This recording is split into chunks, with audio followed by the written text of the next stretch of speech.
అది 2008వ సంవత్సరం. దేశ రాజధాని ఢిల్లీ నగరం రెండు రకాలుగా కనిపిస్తున్న సమయం అది. ఒకవైపు 2010లో జరగబోయే కామన్వెల్త్ గేమ్స్ కోసం ఢిల్లీ నగరం సర్వాంగ సుందరంగా ముస్తాబవుతుంది. ఎటు చూసినా కొత్త ఫ్లైఓవర్లు, వంతెనలు, మెట్రో రైళ్లు, వేల కోట్ల రూపాయలతో అభివృద్ధి పనులు జరుగుతున్నాయి. నగరం నిద్రపోవడం మానేసి లైట్లతో ధగధగలాడుతుంది. కానీ ఆ ఆకాశమంత ఎత్తులో ఉన్న భవనాల వెనక, ఆ కాంతివంతమైన లైట్ల వెనక రాత్రి వేళల్లో ఢిల్లీ వీధులు ఎంత భయంకరంగా ఉంటాయో, ఆ చీకటి ముసుగులో తిరిగే మృగాలు ఎంత క్రూరంగా ఉంటాయో ప్రపంచానికి తెలియచెప్పిన నెత్తుటి చరిత్ర ఇది.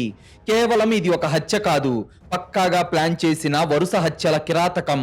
ప్రాణాలు తీయడం వాళ్ళకి ఒక ఆట, ఎదుటి వాళ్ళు చనిపోతుంటే చూసి ఆనందించే పైశాచికత్వం వాళ్ళది. భారతదేశ క్రైమ్ చరిత్రలోనే పోలీసుల మెదళ్లకు సైతం అత్యంత కఠినమైన పరీక్ష పెట్టిన ఆ భయంకరమైన డార్క్ మిస్టరీ దక్షిణ ఢిల్లీలోని నెల్సన్ మండేలా రోడ్డులో మొదలయ్యింది. ఒకవైపు అభివృద్ధి పేరుతో వెలిగిపోతున్న నగరం, మరోవైపు చీకట్లో ప్రాణాలు తీస్తున్న రాక్షసులు. ఢిల్లీ వీధుల్లో రాత్రిపూట ప్రయాణించాలంటేనే భయం పుట్టించే ఆ కంటికి కనిపించని కిరాతకులెవరు? నెల్సన్ మండేలా రోడ్డు ఆ మారణ హోమానికి నిలయం ఎలా కాబోతుంది అనేది తెలుసుకునే ముందు, మీరు గనుక ఇలాంటి రియల్ క్రైమ్ స్టోరీస్ రోజు చూడాలి అనుకుంటే ఇప్పుడే ఈ వీడియోను లైక్ చేసి మన ఛానల్ను సబ్స్క్రైబ్ చేసుకోండి. మీరు చేసే చిన్న లైక్, ఒక సబ్స్క్రైబ్ మమ్మల్ని ఎంతో ఎంకరేజ్ చేసినట్టుగా ఉంటుంది. అలాగే మీరు ఈ వీడియోని ఎక్కడి నుండి చూస్తున్నారో ఇప్పటి వరకు కామెంట్ చేయకపోతే ప్లీజ్ కామెంట్ చేయండి. మా వీడియోలు ఎక్కడ దాకా రీచ్ అవుతున్నాయో తెలిస్తే మాకు చాలా బూస్టప్ ఇచ్చినట్టుంటుంది. అది సెప్టెంబర్ 30, 2008వ సంవత్సరం. సమయం అర్ధరాత్రి దాటి 3 గంటలవుతుంది. దేశంలోనే అతిపెద్ద న్యూస్ నెట్వర్క్ అయిన ఇండియా టుడే గ్రూప్ కు చెందిన హెడ్లైన్స్ టుడే అనే ఇంగ్లీష్ న్యూస్ ఛానల్ ఆఫీస్ లో న్యూస్ రూమ్ అంతా గందరగోళంగా ఉంది. అప్పుడే ఏదో పెద్ద బ్రేకింగ్ న్యూస్ రావడంతో డ్యూటీలో ఉన్న జర్నలిస్టులంతా విపరీతమైన ఒత్తిడిలో డెడ్ లైన్స్ తో పనిచేస్తున్నారు. ఆ టీంలో ఒక యంగ్ జర్నలిస్ట్ మరియు న్యూస్ ప్రొడ్యూసర్ అయిన 26 ఏళ్ల సౌమ్య విశ్వనాథన్ కూడా ఉంది. వాస్తవానికి ఆమె షిఫ్ట్ మధ్యాహ్నానికే అయిపోయింది. కానీ తన తోటి ఉద్యోగులకు ఆ బ్రేకింగ్ న్యూస్ కవరేజ్ లో సహాయం చేయడానికి ఆమె అర్ధరాత్రి దాటే వరకు వాలంటరీగా ఆఫీస్లోనే ఉండిపోయింది. ఉద్యోగం పట్ల ఆమెకున్న డెడికేషన్, ప్యాషన్ అలాంటిది. ఆఫీస్లో అందరితో ఎంతో కలుపుగోలుగా ఉండే సౌమ్య తన పని ముగించుకొని అందరికీ గుడ్ నైట్ చెప్పి సరిగ్గా రాత్రి 3:03 ఝండే వలంలోని తన ఆఫీస్ నుంచి బయటకొచ్చి తన మారుతి జెన్ కార్ స్టార్ట్ చేసుకొని వసంత్ కుంజులో ఉన్న తన ఇంటికి బయలుదేరింది. ఆ రాత్రి వాతావరణం చాలా ప్రశాంతంగా ఉంది. రోడ్ల మీద కూడా పెద్దగా ట్రాఫిక్ లేదు. అర్ధరాత్రి దాటిన తర్వాత ఒంటరిగా కారు డ్రైవ్ చేసుకుంటూ వెళ్లడం సౌమ్యకు తరచూ అలవాటే, ఎంతైనా జర్నలిస్టు మహిళ కదా. అలా సౌమ్య కారు డ్రైవ్ చేస్తూనే సరిగ్గా 3:15 తన తండ్రి ఎంకే విశ్వనాథన్ కు ఫోన్ చేసి, నాన్న ఆఫీస్ నుంచి బయలుదేరాను, ఇంకో 15 లేదా 20 నిమిషాల్లో ఇంట్లో ఉంటాను, మీరు పడుకోండి అని చెప్పింది. ఆ తండ్రికి కూడా తన కూతురు ఉద్యోగం వల్ల అలా ఆలస్యంగా వస్తూ ఉండటం అలవాటే కాబట్టి సరేనని ఫోన్ పెట్టేశాడు. రోజు కూతురు క్షేమంగా ఇంటికి వచ్చే వరకు ఆ తల్లిదండ్రులకు నిద్ర పట్టేది కాదు. ఆ రోజు కూడా ఎప్పటిలాగే కూతురు ఇంటికి వచ్చేస్తుందని ఆ తల్లిదండ్రులు ఇంటి తలుపుల వైపు, ఇంట్లోని గడియారం వైపు చూస్తూ కూర్చున్నారు. వాళ్ళ కళ్ళు రోడ్డు మీదే ఉన్నాయి. కానీ 20 నిమిషాలు గడిచింది, అరగంట గడిచింది, గంట కూడా గడిచింది. సౌమ్య మాత్రం ఇంకా ఇంటికి రాలేదు. దాంతో వాళ్ళ గుండెల్లో ఏదో ఒక తెలియని అలజడి మొదలయ్యింది. సౌమ్య ఇంటికి వెళ్లే మార్గంలో దక్షిణ ఢిల్లీలోని నెల్సన్ మండేలా రోడ్డు వస్తుంది. ఆ రోడ్డు అప్పట్లో చాలా నిర్మానుష్యంగా, భయంకరంగా ఉండేది. ఒకవైపు దట్టమైన అడవి లాంటి రిడ్జ్ ఏరియా, మరోవైపు పెద్ద పెద్ద గోడలు. రాత్రిపూట ఆ రోడ్డులో స్ట్రీట్ లైట్లు కూడా సరిగ్గా వెలిగేవి కావు. అప్పుడు సమయం సరిగ్గా 3:45 అవుతుంది. దగ్గరలోని ఒక ప్రైవేట్ రెస్టారెంట్ లో పనిచేసే రాకేష్ కుమార్ అనే ఒక వ్యక్తి తన డ్యూటీ ముగించుకొని సైకిల్ మీద అదే రోడ్డులో ఇంటికి వెళ్తున్నాడు. దట్టమైన చీకటిలో అతనికి రోడ్డు మధ్యలో ఉన్న డివైడర్ ను గుద్దుకొని ఆగిపోయి ఉన్న ఒక మారుతి జెన్ కారు కనిపించింది. కారు ఇంజన్ ఏమో ఇంకా ఆన్ లోనే ఉంది. హెడ్ లైట్లు కూడా వెలుగుతూనే ఉన్నాయి. ఎవరైనా డ్రైవర్ నిద్రమత్తులో డివైడర్ ని గుద్దేసి ప్రమాదం జరిగిందేమో అని సహాయం చేద్దామని రాకేష్ తన సైకిల్ ఆపి కారు దగ్గరికి వెళ్ళాడు. డ్రైవర్ సీట్ వైపు ఉన్న అద్దంలో నుంచి లోపలికి చూశాడు. స్టీరింగ్ మీద తలవాల్చి ఒక యువతి పడిపోయి ఉంది. ఆమె తల నుంచి, నోటి నుంచి రక్తం కారి కారు సీట్ అంతా తడిచిపోయింది. అదంతా చూసిన రాకేష్ భయంతో వణికిపోయాడు. వెంటనే కారు తలుపు తీయడానికి ప్రయత్నించాడు. కానీ లోపల నుండి సెంట్రల్ లాక్ చేసుంది. అద్దాలు పూర్తిగా మూసేసున్నాయి. దాంతో ఇక ఏమాత్రం ఆలస్యం చేయకుండా చుట్టుపక్కల అటుగా వెళ్తున్న 2 వాహనాలను ఆపి సెక్యూరిటీ గార్డుల సహాయంతో పోలీసులకు ఫోన్ చేశాడు. క్షణాల్లో ఢిల్లీ సౌత్ పోలీసులు పీసీఆర్ వ్యాన్లు సైరన్లు వేసుకుంటూ ఆ కారు చీకటిని చీల్చుకుంటూ సంఘటనా స్థలానికి చేరుకున్నాయి. ఒక సాధారణ కారు జర్నీ చావుకి దారి తీసింది. కారు తలుపులు లాక్ చేసున్నాయి, అద్దాలు కూడా మూసేసున్నాయి. కానీ లోపల నెత్తుటి మడుగులో సౌమ్య పడుంది. అసలు హంతకుడు లోపలికి రాకుండా ఆమెను ఎలా చంపాడు? ఈ లాక్ అయిన కారు మిస్టరీ వెనక ఉన్న అసలు నిజమేంటి అనే కోణంలో పోలీసుల ఇన్వెస్టిగేషన్ స్టార్ట్ అయ్యింది. పోలీసులు వచ్చి కారు అద్దాన్ని పగలగొట్టి తలుపులు తెరిచి సౌమ్యను వెంటనే బయటకు దించి దగ్గరలోని ఎయిమ్స్ హాస్పిటల్ కి తరలించారు. కానీ అప్పటికే జరగాల్సిన ఘోరం జరిగిపోయింది. సౌమ్య ప్రాణాలు కోల్పోయిందని డాక్టర్లు నిర్ధారించారు. కారులో దొరికిన ఐడి కార్డు ఆధారంగా ఆమెను headlines today journalist Soumya Viswanathan గా గుర్తించి వెంటనే పోలీసులు ఆమె తల్లిదండ్రులకు ఆ ఘోరమైన వార్తను తెలియచేశారు. ఆ తల్లిదండ్రుల ఏడుపులు చూసి హాస్పిటల్లోని డాక్టర్లు సైతం కన్నీళ్లు పెట్టుకున్నారు.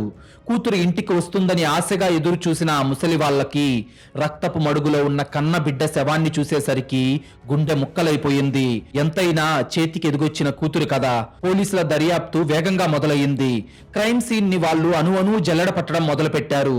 ఆ దర్యాప్తులో పోలీసులకు ఎదురైన వాస్తవాలు వాళ్ళ మెదళ్లను మొద్దుబారేలా చేశాయి. సౌమ్య తల వెనక భాగంలో ఒకే ఒక్క చిన్న రంధ్రం ఉంది. అంటే ఎవరో కానీ నాటు తుపాకీతో ఆమెను అత్యంత పక్కా ప్లాన్ తో తలపై కాల్చారు. కానీ అది ఎలా సాధ్యం? కారు అద్దాలు పైకి వేసున్నాయి, తలుపులు లాక్ చేసున్నాయి. బాధితురాలికి హంతకుడికి మధ్య ఎలాంటి పెనుగులాట జరిగిన ఆనవాళ్లు కూడా లేవు. కారు డ్రైవింగ్ సీటు పక్కన ఉన్న సీట్లో Soumya hand bag, purse, mobile phone, ఆమె ఒంటి మీద ఉన్న నగలు అన్నీ భద్రంగా అలాగే ఉన్నాయి. అంటే వాళ్ళు దోపిడీ కోసం ఈ హత్య చేయలేదు.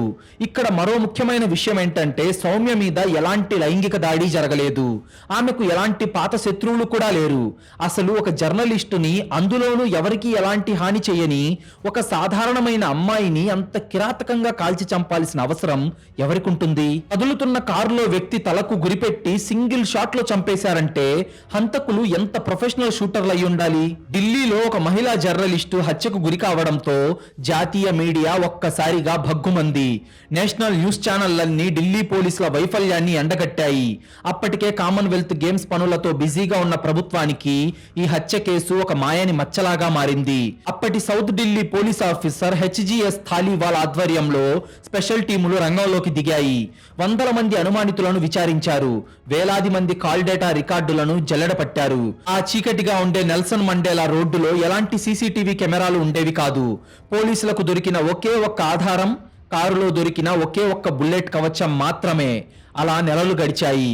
సౌమ్య తల్లిదండ్రులు రోజు పోలీస్ స్టేషన్ మెట్లు ఎక్కుతున్నారు, దిగుతున్నారు. కానీ పోలీసుల దగ్గర ఎలాంటి సమాధానం లేదు. దాంతో మెల్లమెల్లగా Soumya Vishwanathan murder case store room లోకి వెళ్లిపోయింది. ఒక single bullet, no motive, no robbery, no enemies, అలాగే నో రేప్ అటెంప్ట్ కూడా. ఇది నిజంగా ఒక బ్లైండ్ కేస్. పోలీసులకు ఒక బుల్లెట్ షెల్ తప్ప ఇంకే ఆధారం దొరకలేదు. కేసు కూడా స్టోర్ రూమ్ లోకి వెళ్లిపోయిందంటే కిల్లర్ ఎంత స్మార్ట్ గా ఎస్కేప్ అయ్యాడో అర్థమవుతుంది. కానీ ఈ సైలెంట్ మర్డర్ తర్వాత ఏం జరగబోతుందో ఒక్కసారి ఊహించండి. హంతకుల నెత్తుటి దాహం ఇంతటితో తీరిపోయింది అనుకుంటున్నారా? లేదు, వాళ్ళ నెక్స్ట్ టార్గెట్ కూడా ఫిక్స్ అయ్యింది. సౌమ్య హత్య జరిగిన సరిగ్గా 3 నెలల తర్వాత, అనగా 2009 జనవరి 7వ తేదీన ఢిల్లీ వాసులు మరొక్కసారి ఉలిక్కిపడ్డారు. మళ్లీ అదే నెల్సన్ మండేలా రోడ్డు, మళ్లీ అదే అర్ధరాత్రి సమయం. రోడ్డు పక్కన ఒక శవం పడి ఉంది. అది మహమ్మద్ నదీం అనే ఒక టాక్సీ డ్రైవర్ శవం. అచ్చం సౌమ్య తరహాలోనే ఇతన్ని కూడా ఎవరో తలపై తుపాకీతో కాల్చి చంపారు. కానీ ఇక్కడ పోలీసులకు ఒక స్పష్టమైన ఉద్దేశం కనిపించింది. నదీం దగ్గర ఉండాల్సిన డబ్బు, అతని ఒంటిపై ఉన్న నగలు మాయమయ్యాయి. కేవలం కారును దోచుకోవడానికే ఎవరో ఇతన్ని చంపేశారని, ఇది పక్కా దారి దోపిడీ అని పోలీసులు ఒక నిర్ధారణకొచ్చారు. అయితే సౌమ్య హత్యకు నదీం హత్యకు ఏమైనా సంబంధం ఉందా? ఇద్దరిని ఒకే రోడ్డులో ఒకే పద్ధతిలో కాల్చి చంపారు.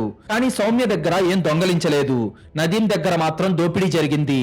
ఈ 2 హత్యల వెనక ఒకే ముఠా ఉందా, లేదంటే ఇది వేర్వేరు వ్యక్తుల పనా అన్న కన్ఫ్యూజన్ లో పోలీసులు తలలు పట్టుకున్నారు.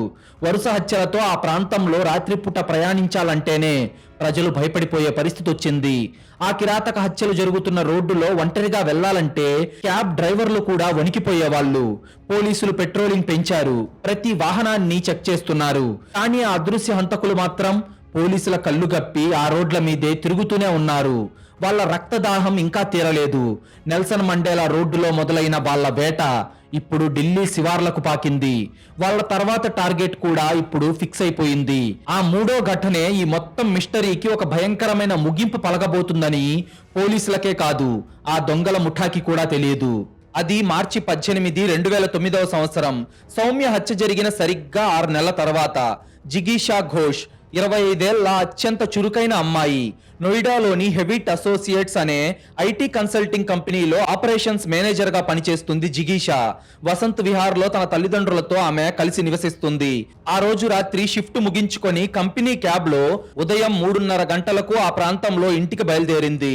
క్యాబ్ డ్రైవర్ ఖచ్చితంగా ఉదయం 4 గంటల సమయంలో ఆమెను ఇంటి దగ్గర గేటు బయట డ్రాప్ చేసి వెళ్లిపోయాడు. క్యాబ్ దిగిన జిగీషా తన కొలీగ్ కి ఫోన్ చేసి నేను ఇంటికి రీచ్ అయ్యాను అని చెప్తూ అలాగే మాట్లాడుతూ అపార్ట్మెంట్ గేట్ దాటి లోపలికి వెళ్తున్నప్పుడు ఫోన్ సిగ్నల్ సరిగ్గా లేకపోవడంతో ఆమె మళ్ళీ తిరిగి గ్రౌండ్ ఫ్లోర్ లోనే నిలబడి మాట్లాడుతుంది. ఆమె తల్లిదండ్రులు 3వ అంతస్తులో కూతురు ఎప్పుడొస్తుందా అని ఎదురు చూస్తూ నిద్రపోయారు. ఫోన్ లో క్యాజువల్ గా మాట్లాడుతున్న ఆ కొలీగ్ కి ఒక్కసారిగా జిగీషా గొంతులో భయం వినిపించింది.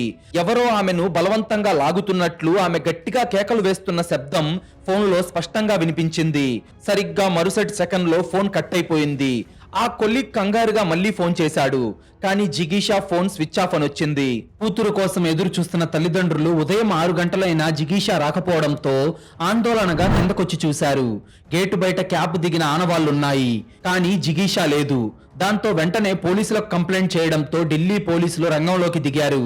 క్యాబ్ డ్రైవర్ ను అదుపులోకి తీసుకొని విచారించగా, సార్ నేను గేట్ దగ్గరే పాపను డ్రాప్ చేశాను సార్, ఆమె లోపలికి వెళ్లడం చూశాకే నేను క్యాబ్ తీసుకొని వెళ్లిపోయాను అని అతను కన్నీళ్లు పెట్టుకున్నాడు. జిగీషా కొలీగ్ ఇచ్చిన వాంగ్మూలం, డ్రైవర్ మాటలు అన్నీ నిజమేనని తేలాయి. అంటే గేటు దగ్గర డ్రాప్ చేసిన నిమిషాల వ్యవధిలోనే ఆ చీకట్లో నుంచి వచ్చిన ఎవరో దుండగులు ఆమెను కిడ్నాప్ చేశారు అనే నిర్ధారణకొచ్చి జిగీషా కోసం వందల మంది పోలీసులు ఢిల్లీలోని అణువణువు వెతికారు. అయితే 2 రోజుల తర్వాత ఎవరూ ఊహించని ఒక ఘోరం జరిగింది. మార్చి 20న హర్యానాలోని ఫరీదాబాద్ సూరజ్ కుండ్ దారిలో ఉన్న దట్టమైన అడవిలో జిగీషా మృతదేహం దొరికింది. ఎవరో కానీ ఆమెను ఊపిరాడకుండా చేసి అత్యంత కిరాతకంగా చంపేశారు. ఢిల్లీలో మరో యువతి దారుణ హత్య జరిగింది. వరుసగా 6 నెలల వ్యవధిలో 3 హత్యలు. దాంతో ఢిల్లీ పోలీసుల వైఫల్యంపై దేశవ్యాప్తంగా నిరసనలు జరిగాయి. ఒక సిరీస్ లా జరిగిన హత్యల వల్ల 3 ప్రాణాలు గాల్లో కలిశాయి. పోలీసులకు మాత్రం ఒక్క ఆధారం కూడా దొరకలేదు. కానీ ఇక్కడే కథ మలుపు తీసుకోబోతుంది. ఒక తల్లి పోరాటం ఆమె పట్టుకున్న ఒక చిన్న క్లూ కిల్లర్స్ వేసిన ఒక స్మార్ట్ ప్లాన్ కి చెక్ పెట్టబోతుంది. ఎవరసలు ఆ హంతకులు, వాళ్ళని పోలీసులు ఎలా పట్టుకున్నారో ఇప్పుడు చూద్దాం. పోలీసులు దర్యాప్తు చేస్తున్నారు, కానీ ఎక్కడా సరైన క్లూ దొరకడం లేదు. ఆ సమయంలోనే జిగీషా తల్లి సబితా ఘోష్ ఒక పోరాట యోధురాల్లా ముందుకొచ్చింది. కన్న బిడ్డను కోల్పోయిన ఆ తల్లి తన బాధను దిగమింగుకొని తన కూతురిని చంపిన హంతకులను తానే పట్టుకోవాలని డిసైడ్ అయ్యింది. పోలీసుల కంటే 100 రెట్లు వేగంగా ఆమె ఆలోచించింది. జిగీషా బ్యాంక్ అకౌంట్ వివరాలు, క్రెడిట్ కార్డు స్టేట్మెంట్లను బయటకు తీసింది. జిగీషా అదృశ్యమైన మార్చి 18 ఉదయం నుంచి ఆమె కార్డుల ద్వారా సుమారు 70,000 రూపాయలకు పైగా లావాదేవీలు జరిగినట్టు ఆమె గుర్తించింది. ఎవరో ఆమె ఏటీఎం నుంచి డబ్బులు డ్రా చేశారు. దక్షిణ ఢిల్లీలోని సరోజినీ నగర్ మార్కెట్ లోని కొన్ని దుకాణాల్లో ఖరీదైన బూట్లు, బట్టలు, ఒక ఎల్సిడి టీవీ కొన్నారు. సబితా ఘోష్ వెంటనే ఆ స్టేట్మెంట్లను తీసుకొని పోలీసుల దగ్గరికి వెళ్ళగా ఒక తల్లి కనిపెట్టిన విషయాన్ని చూసి ఆశ్చర్యపోయిన పోలీసులు వెంటనే సరోజినీ నగర్ లోని ఆ షాపుల దగ్గరికి పరుగులు తీశారు. ఆ షాపుల ఓనర్లను విచారించి బిల్లులపై ఉన్న సంతకాలను చెక్ చేశారు. ఆ సంతకాలు జిగీషావి కావు. దాంతో వెంటనే పోలీసులు ఆ షాపుల్లోని సీసీటీవీ కెమెరాల ఫుటేజ్ ని స్వాధీనం చేసుకున్నారు. ఆ సీసీటీవీ ఫుటేజ్ లో 4 యువకులు ఎంతో క్యాజువల్ గా నవ్వుకుంటూ, జోకులు వేసుకుంటూ ఖరీదైన బట్టలు కొనుక్కుంటున్న దృశ్యాలు రికార్డ్ అయి ఉన్నాయి. ఒక అమ్మాయిని దారుణంగా చంపేసి ఆ డబ్బుతో వాళ్ళు ఎంత ప్రశాంతంగా ఎంజాయ్ చేస్తున్నారో చూసి పోలీసుల రక్తం మరిగిపోయింది. ఏటీఎం సెంటర్ల సీసీటీవీ ఫుటేజ్ ను కూడా తీశారు. అందులో ఒకటి చేతిపై ఒక ప్రత్యేకమైన పచ్చబొట్టు కనిపించింది. అలాగే ఈ దోపిడీ ముఠా పద్ధతి గురించి ఒక ఏటీఎం సెక్యూరిటీ గార్డ్ ఒక కీలకమైన విషయాన్ని చెప్పాడు. సార్, వాళ్ళ చేతుల్లో పోలీసుల దగ్గర ఉండే వాకీటాకీలు ఉన్నాయి సార్. వాళ్ళు మాట్లాడుకునే విధానం చూస్తే అచ్చం పోలీసుల్లాగే ఉన్నారు అని చెప్పాడు. సెక్యూరిటీ గార్డు మాటలతో పోలీసులకే మైండ్ బ్లాక్ అయ్యింది. అంటే వీళ్ళు నకిలీ పోలీసుల్లా రోడ్ల మీద తిరుగుతూ వాహనాలను ఆపుతున్నారా? ఆ సీసీటీవీ ఫుటేజ్ లో ఉన్న చేతి పచ్చబొట్టు ఫోటోను ఢిల్లీ పోలీస్ డిపార్ట్మెంట్ అంతా సర్క్యులేట్ చేశారు. క్రైమ్ బ్రాంచ్ లోని ఒక పోలీస్ అధికారి ఆ టాటూ ఉన్న ఫోటోను చూడగానే ఒక్కసారిగా ఉలిక్కిపడ్డాడు. అతనికి ఆ టాటూ ఉన్న వ్యక్తి ఎవరో స్పష్టంగా తెలుసు. లొకేషన్ ట్రేస్ చేసి పక్కా స్కెచ్ తో నెల్సన్ మండేలా రోడ్డులో కాపు కాసిన పోలీసులు ఆ నలుగురు దొంగల ముఠా వెళ్తున్న కారును సినిమాల్లో చేస్ చేసినట్టు అర్ధరాత్రి చేస్ చేసి చుట్టుముట్టి అదుపులోకి తీసుకున్నారు. వాళ్ళ కారును చెక్ చేస్తే లోపల నకిలీ పోలీస్ యూనిఫామ్లు, వాకీటాకీలు, నాటు తుపాకులు దొరికాయి. ఆ ముఠా నాయకుడి మెడలో చనిపోయిన జిగీషాకి చెందిన బంగారు గొలుసు అలాగే ఉంది. అంతేకాదు వాళ్ళు వాడుతున్న ఆ కారు 2 నెలల క్రితం హత్యకు గురైన టాక్సీ డ్రైవర్ మహమ్మద్ నదీంది. అంటే జిగీషా కిడ్నాప్, నదీం హత్య ఈ రెండు ఈ గ్యాంగ్ పనే అని స్పష్టంగా తేలిపోయింది. కానీ ఆ కారులో నుంచి కిందకు లాగబడిన ఆ ముఠా నాయకుడి ముఖం మీద ఉన్న మాస్క్ ను పోలీసులు లాగేసినప్పుడు అక్కడున్న పోలీసు అధికారులందరి గుండెలు ఒక్క క్షణం ఆగిపోయాయి. ఎందుకంటే గత 6 నెలలుగా ఢిల్లీ పోలీసులకు కంటి మీద కునుకు లేకుండా చేసి ఇంత కిరాతకమైన హత్యలు చేస్తున్న ఆ మోస్ట్ వాంటెడ్ సైకో కిల్లర్ బయట వ్యక్తి కాదు. వాడు అక్షరాల పోలీస్ డిపార్ట్మెంట్ లోనే పోలీసుల చుట్టూనే తిరిగే ఒక పోలీస్ ఇన్ఫార్మర్. అసలు వాడెవరు? పోలీసులకు సమాచారం ఇచ్చే ఒక ఇన్ఫార్మర్ ఇంతటి ఘోరాలకు ఎందుకు పాల్పడ్డాడు? సరే, జిగీషాను, నదీంను డబ్బు కోసం చంపారు. మరి జర్నలిస్టు సౌమ్య విశ్వనాథ్ను ఎందుకు చంపారు? ఎవరు చంపారు? అసలు ఆ చీకటి రాత్రి సౌమ్య కారు దగ్గర ఏం జరిగింది? హంతకులు ఇంట్రాగేషన్ లో కక్కిన వాస్తవాలు, దారుణంగా చంపబడిన సౌమ్య కేసులో అసలు ఆ బుల్లెట్ ఆమె తలలోకి ఎలా వెళ్ళింది అన్న ఆ మైండ్ బ్లోయింగ్ నిజాలేంటో తెలుసుకునే ముందు మీలో చాలా మంది మన వీడియోలు చూస్తున్నారు కానీ వీడియోను లైక్ చేయడం లేదు, మన ఛానల్ను సబ్స్క్రైబ్ చేయడం లేదు. ప్లీజ్ మీరు చేసే చిన్న లైక్, ఒక సబ్స్క్రైబ్ మమ్మల్ని ఎంతో ఎంకరేజ్ చేసినట్టుగా ఉంటుంది. అలాగే మీరిచ్చే ఒక పాజిటివ్ కామెంట్ ఇలాంటి రియల్ క్రైమ్ స్టోరీస్ మరిన్ని మీ ముందుకు తీసుకొచ్చి మిమ్మల్ని మరింత థ్రిల్ చేయడానికి మాకు చాలా బూస్టప్ ఇచ్చినట్టుంటుంది. ఆ ముసుగు తీయగానే ఎదురుగా ఉన్నది ఒక పేరు మోసిన క్రిమినల్ కాదు, ఢిల్లీ పోలీస్ డిపార్ట్మెంట్ లోని అధికారులకు ఎంతో కాలంగా పరిచయం ఉన్న ఒక పోలీస్ ఇన్ఫార్మర్. వాడి పేరు రవి కపూర్.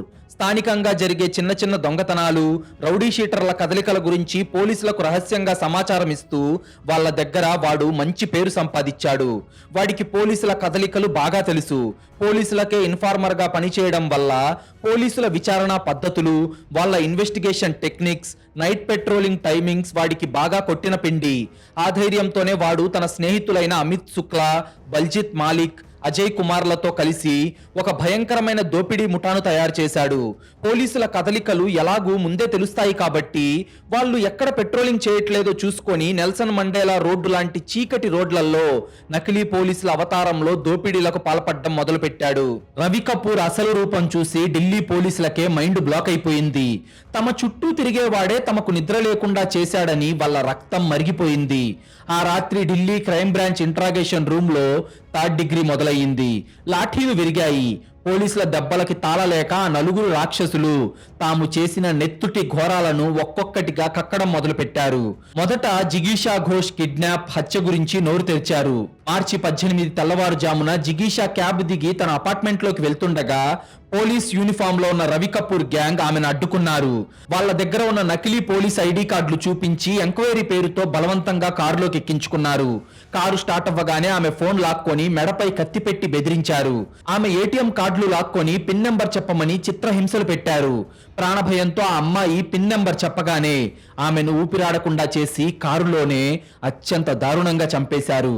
ఆ తర్వాత శవాన్ని తీసుకెళ్లి ఫరీదాబాద్ అడవుల్లో పడేసి అదే డబ్బుతో ఎంత ప్రశాంతంగా షాపింగ్ చేశారో కళ్ళకు కట్టినట్టు చెప్పారు. ఆ తర్వాత టాక్సీ డ్రైవర్ మహమ్మద్ నదీం హత్య గురించి కూడా వాళ్లే ఒప్పేసుకున్నారు. జనవరిలో నెల్సన్ మండేలా రోడ్డులో నదీం టాక్సీని ఆపి వాడిని తుపాకీతో కాల్చి చంపి ఆ కారును దొంగలించామని చెప్పారు. జిగీషాని కూడా కిడ్నాప్ చేయడానికి వాడింది ఆ నదీం కారే అని పోలీసులకు అర్థమైంది.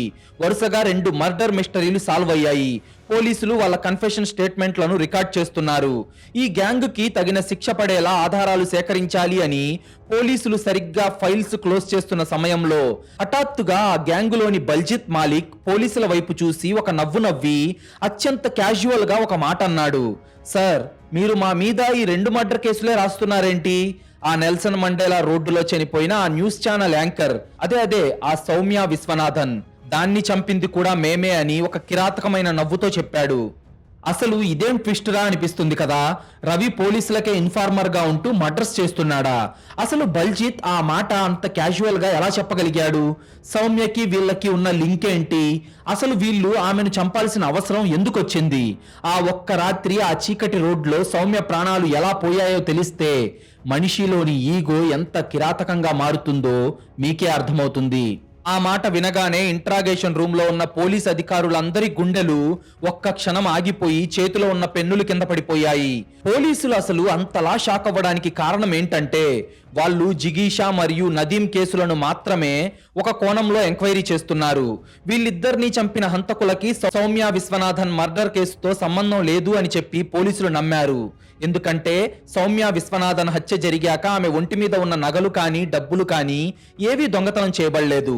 కానీ నదీం జిగీషా హత్యలు జరిగినప్పుడు దొంగతనాలు జరిగాయి. కాబట్టి ఈ 2 మర్డర్ కేసులను సౌమ్య విశ్వనాథన్ మర్డర్ కేసుని వేరు కోణాల్లో చూస్తున్న పోలీసులకు సౌమ్య విశ్వనాథన్ ను కూడా చంపింది ఈ నలుగురే అని తెలియడంతోనే వాళ్ళంతా షాక్ అయ్యారు. గత 6 నెలలుగా ఢిల్లీ పోలీసులకు ఒక అంతుచిక్కని పీడకలలా మారిన నేషనల్ మీడియా కోడై కూసిన సౌమ్య విశ్వనాథ్ కేసులో కూడా కిల్లర్స్ వీళ్ళేనా? కానీ వాళ్ళు సౌమ్యను ఎందుకు చంపారు? నదీంను జిగీషాని చంపింది డబ్బు కోసం, దోపిడీ కోసం. కానీ సౌమ్య కారులో ఒక్క రూపాయి కూడా దొంగలించబడలేదు. ఆమె ఒంటిపై నగలు అలాగే ఉన్నాయి కదా. అసలు వీళ్లకు సౌమ్యను చంపాల్సిన అవసరం ఏమొచ్చింది అన్న ప్రశ్నలతో పోలీసులు రవి కపూర్ ని కుక్కను కొట్టినట్టు కొడుతూ అసలు ఆ రాత్రి ఏం జరిగిందో నిజం చెప్పు, లేదంటే మీ అందరినీ ఇక్కడే ఎన్కౌంటర్ చేస్తామని గట్టిగా వార్నింగ్ ఇచ్చారు. అప్పుడు రవి కపూర్ కక్కిన నిజాలు మానవత్వానికే ఒక మచ్చ లాంటివి. ఒక మనిషి లోపల అహంకారం, నెత్తుటి దాహం ఏ స్థాయికి వెళ్తే ఇలాంటి ఘోరానికి పాల్పడతారో చెప్పే అత్యంత భయంకరమైన వాస్తవం ఇప్పుడు ఆ చీకటి గదిలో బయటపడింది. అది సెప్టెంబర్ 30, 2008 రాత్రి 3:20 సమయం. రవి కపూర్, అమిత్ శుక్లా, బల్జిత్, అజయ్ ఈ నలుగురు ఒక దొంగలించబడిన కారులో నెల్సన్ మండేలా రోడ్డులో ఏదైనా వాహనాన్ని ఆపి దోపిడీ చేద్దామని కాపు కాసున్నారు. ఆ దట్టమైన చీకటిలో ఆ రోడ్డు పైకి అప్పుడే ఒక మారుతి జన్ కారు రావడం వాళ్ళు గమనించారు. ఆ కారులో డ్రైవింగ్ సీట్ లో ఒక అమ్మాయి ఒంటరిగా ఉంది. ఆ అమ్మాయే సౌమ్య విశ్వనాథన్. ఒంటరి అమ్మాయి కదా, ఈజీగా కారు నాపి దోచుకోవచ్చు అని వాళ్ళు కారును స్టార్ట్ చేసి సౌమ్య కారును ఫాలో అవ్వడం మొదలు పెట్టారు. సౌమ్య కారు పక్కకొచ్చి సైడ్ ఇవ్వమని హారన్ కొట్టారు. సౌమ్య అద్దంలో నుంచి వెనక్కి చూసి అర్ధరాత్రి పూట ఒక నిర్మానుష్యమైన చీకటి రోడ్లో నలుగురు పోకిరి వెధవలు కారులో తనను ఫాలో అవుతున్నారు అని ఆమె పసిగట్టింది. ఒకవేళ ఏ భయస్థురాలో అయితే కంగారు పడి కారు ఆపేసేది. కానీ సౌమ్య ఒక ధైర్యవంతురాలైన జర్నలిస్ట్.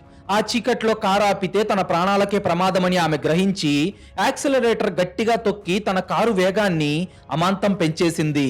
వాళ్ళ నుంచి తప్పించుకోవడానికి ఎంతో చాకచక్యంగా రవి కపూర్ కారును ఓవర్టేక్ చేసి ముందుకు దూసుకుపోయింది. ఆ క్షణం సౌమ్య చేసిన ఆ ఒక్క సాహసం రవి కపూర్ అహంకారాన్ని దెబ్బతీసింది. వందలాది క్రైమ్స్, పదుల సంఖ్యలో దొంగతనాలు, హత్యలు చేసిన తమనే ఒక ఆడది కారుతో ఓవర్టేక్ చేసి వెళ్తుందా? తమ కళ్ళ ముందు నుంచి ఒక అమ్మాయి తప్పించుకొని వెళ్ళిపోతుందా అనే ఒక పైశాచికమైన అహంకారం వాడి మెదడుకెక్కింది. కోపంతో ఊగిపోయిన రవి కపూర్ స్టీరింగ్ మీద ఒక చేయి పెట్టి తన కారును గాల్లోకి లేచేంత వేగంతో డ్రైవ్ చేస్తూ సౌమ్య కారుకి సమానంగా వచ్చాడు. ఇంకో చేత్తో తన జేబులో ఉన్న ఒక నాటు తుపాకీ తీశాడు. ఆ దోపిడీ ముఠా కారు, సౌమ్య కారు గంటకు 90 కిలోమీటర్ల వేగంతో దూసుకెళ్తున్నాయి. అది భయంకరమైన చీకటి రోడ్డు. కదులుతున్న కారులో నుంచి అద్దం దించి కారు నడుపుతున్న సౌమ్య తలకి గురిపెట్టిన రవి కపూర్ ఎంతో పక్కాగా, కరెక్ట్ గా ఒకే ఒక్క బుల్లెట్ ని ఫైర్ చేశాడు. ఆ బుల్లెట్ కారు అద్దాన్ని చీల్చుకుంటూ వెళ్లి నేరుగా సౌమ్య తల వెనక భాగంలోకి దూసుకెళ్లింది. ఆ ఒక్క బుల్లెట్ తో సౌమ్య ప్రాణాలు సెకండ్ల గ్యాప్ లోనే గాల్లో కలిసిపోయాయి. కారు కంట్రోల్ తప్పి డివైడర్ ను గుద్దుకొని ఆగిపోయింది. అయితే సౌమ్యను కాల్చేసిన తర్వాత రవి కపూర్ ముఠా కారు ఆపకుండా వెళ్లిపోయారు. సుమారు 20 నిమిషాల తర్వాత ఆ కారులో ఏమేమున్నాయో దోచుకుందామని వాళ్ళు తిరిగి మళ్లీ సంఘటనా స్థలానికి వచ్చారు. కానీ అప్పటికే ఆ దారిన వెళ్తున్న రాకేష్ కుమార్ అనే వ్యక్తి ఆ కారును చూడటం, చుట్టుపక్కల వాళ్ళని పిలవడం, పోలీసు సైరన్ల శబ్దం దూరం నుంచి వినిపించడంతో వాళ్ళు దోపిడీ చేయకుండానే భయపడి అక్కడి నుండి పరారయ్యారు. అందుకే సౌమ్య కారులో నగలు, డబ్బు ఏవీ దొంగలించబడలేదు. ఎప్పుడైతే సౌమ్య కారులో నుంచి దొంగతనం జరగలేదు అనే విషయం అర్థమైందో పోలీసుల ఫోకస్ అంతా పాత పగలు, ఆమెకున్న ప్రొఫెషనల్ శత్రువులు అనే కోణంలోకి వెళ్లిపోయి కేవలం ఒకే ఒక్క బుల్లెట్ తొడుగుతో ఇన్వెస్టిగేషన్ ఒక మూలన పడింది. ఒక అమ్మాయి కారుతో ఓవర్టేక్ చేసిందన్న ఒకే ఒక్క కారణంతో ఆ క్షణికావేశంలో ఒక ప్రాణాన్ని ఎంత కిరాతకంగా తీసేశారో విన్న పోలీసు అధికారులకే మైండ్ బ్లాక్ అయిపోయింది. ఇన్నేళ్ల తమ సర్వీస్ లో కేవలం ఓవర్టేక్ కారణంగా కదులుతున్న కారులో నుంచి ఇంత పర్ఫెక్ట్ గా హత్య చేసిన సైకోలను చూడలేదని పోలీసులు కూడా వణికిపోయారు. నేరాన్ని నిర్ధారించుకోవడానికి పోలీసులు ఆ గ్యాంగ్ దాచిపెట్టిన నాటు తుపాకీని స్వాధీనం చేసుకున్నారు. సౌమ్య కారులో దొరికిన బుల్లెట్ కవచాన్ని, ఈ తుపాకీ నుంచి పేల్చిన బుల్లెట్ మార్క్స్ ని ఫోరెన్సిక్ ల్యాబ్ లో బాలిస్టిక్ ఎక్స్పర్ట్స్ తో మ్యాచ్ చేసి చూశారు. 100% ఆ తుపాకీతోనే సౌమ్యను కాల్చారు అని సైంటిఫిక్ గా కూడా నిరూపితమైంది. రవి కపూర్ గ్యాంగ్ ని అరెస్ట్ చేశారు. జిగీషా, నదీం, సౌమ్య ఈ 3 హత్య కేసులను ఆ ముఠా మీద బుక్ చేశారు. ఈ ముఠాకి ఖచ్చితంగా ఉరిశిక్ష పడాలని, వీళ్ళు బయటకొస్తే ఈ సమాజానికే ప్రమాదమని భావించిన ఢిల్లీ పోలీసులు ఒక సంచలన నిర్ణయం తీసుకున్నారు. సాధారణంగా పోలీసుల ముందు నిందితులు నేరం అంగీకరిస్తే అది కోర్టులో సాక్ష్యంగా చెల్లదు. కానీ ఇలాంటి ఆర్గనైజ్డ్ ముఠాల నెట్వర్క్ ను తుదిముట్టించడానికి ముంబై పోలీసులు వాడే అత్యంత కఠినమైన చట్టం MCOCA అనగా Maharashtra control of organised crime act ను ఈ గ్యాంగ్ మీద ప్రయోగించారు. ఈ చట్టం కింద కేసు బుక్ అయితే పోలీసుల ముందు ఇచ్చిన వాంగ్మూలం కోర్టులో తిరుగులేని సాక్ష్యంగా మారుతుంది. వాళ్లకు బెయిల్ రావడం కూడా దాదాపుగా అసాధ్యమవుతుంది. జిగీషా, నదీం కేసుల్లో సీసీటీవీ ఫుటేజీలు, బ్యాంకు లావాదేవీల ఆధారాలు స్పష్టంగా ఉండటంతో కోర్టు ఆ కేసులను త్వరగానే విచారించి వీళ్లకు ఉరిశిక్ష విధించింది. అయితే ఆ తర్వాత అది యావజ్జీవ కారాగార శిక్షగా మారింది.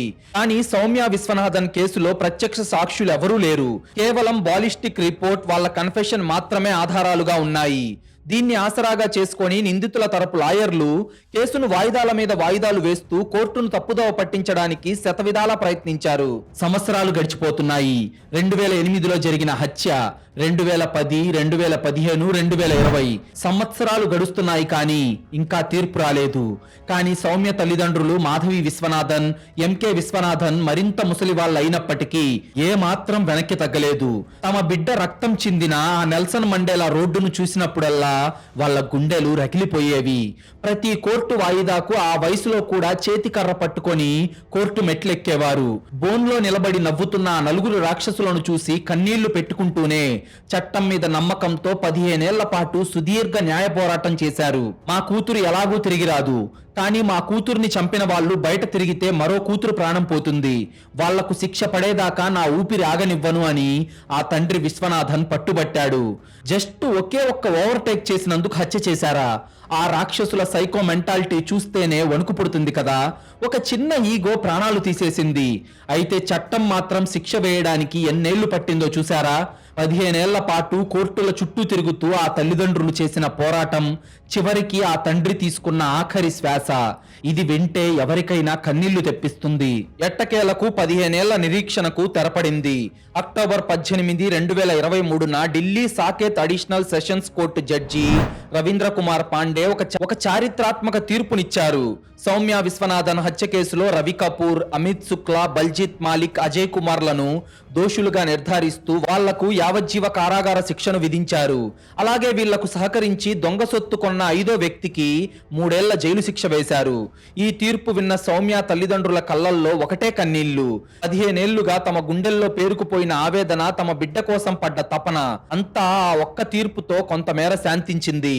కోర్టు హాల్లో ఉన్న మీడియా అంతా ఆ తల్లిదండ్రులను చుట్టుముట్టింది. కానీ విధి ఆడిన నాటకం ఎంత క్రూరంగా ఉంటుందంటే, ఆ తీర్పు కోసం 15 ఏళ్లు అహర్నిశలు పోరాడిన ఆ తండ్రి ఎంకే విశ్వనాథన్ వయస్సు అప్పటికి 82 ఏళ్లు. కోర్టు తీర్పు రావడానికి సరిగ్గా 2 రోజుల ముందే ఆయనకు తీవ్రమైన గుండెపోటు రావడంతో హాస్పిటల్లోని ఐసీయూలో చేరారు. ఐసీయూ బెడ్ మీద ఉన్న ఆ తండ్రికి తన బిడ్డ హంతకులకు శిక్ష పడిందన్న వార్తను వాళ్ళ బంధువులు చెప్పారు. ఆ మాట వినగానే ఆయన కళ్ళెమ్మట కన్నీటి బొట్లు రాలాయి. నా బిడ్డకు న్యాయం జరిగింది అన్న ప్రశాంతత ఆ ముఖంలో కనిపించింది. ఆ వార్త విన్న సరిగ్గా 2 రోజులకే హాస్పిటల్ బెడ్ మీదే ఎంకే విశ్వనాథన్ తన తుది శ్వాస విడిచారు. ఆ తండ్రి తన బిడ్డ కోసం చేసిన పోరాటం, ఆ న్యాయాన్ని గెలిపించి మరీ ఆయన ఈ లోకాన్ని విడిచిపెట్టి వెళ్లడం దేశం మొత్తాన్ని కంటతడి పెట్టించింది. తన కూతురికి న్యాయం జరిగేదాకా ఆయన ప్రాణాలు ఆయన శరీరంలోనే మొండిగా నిలబడ్డాయి అనడానికి ఇంతకంటే ఉదాహరణ ఇంకేముంటుంది? రోడ్డు మీద మన పక్క నుంచి వెళ్లే వాళ్లతో మనకు ఎలాంటి గొడవ లేకపోయినా వాళ్ళ మనసులో ఉండే అహంకారం, నెత్తుటి దాహం ఎప్పుడైనా కానీ మన పాలిట చావుగా మారచ్చు అనడానికి ఈ నెల్సన్ మండేలా రోడ్డు మిస్టరీ ఒక భయంకరమైన ఉదాహరణ. 15 ఏళ్ల తర్వాత న్యాయం గెలిచింది. కానీ సౌమ్య విశ్వనాథన్ అనే ఒక అద్భుతమైన జర్నలిస్ట్ కలను, ఆ కుటుంబ సంతోషాన్ని ఆ నలుగురు రాక్షసులు శాశ్వతంగా నాశనం చేశారు. మీకు గనుక ఈ రియల్ క్రైమ్ స్టోరీ నచ్చినట్లయితే ఇప్పుడే ఈ వీడియోను లైక్ చేసి మన ఛానల్ను సబ్స్క్రైబ్ చేసుకోండి. మీరు చేసే చిన్న లైక్, ఒక సబ్స్క్రైబ్ మమ్మల్ని ఎంతో ఎంకరేజ్ చేసినట్టుగా ఉంటుంది. అలాగే మీరిచ్చే ఒక పాజిటివ్ కామెంట్ ఇలాంటి క్రైమ్ స్టోరీస్ రోజు మీ ముందుకు తీసుకొచ్చి మిమ్మల్ని మరింత థ్రిల్ చేయడానికి మాకు చాలా బూస్టప్ ఇచ్చినట్టుంటుంది.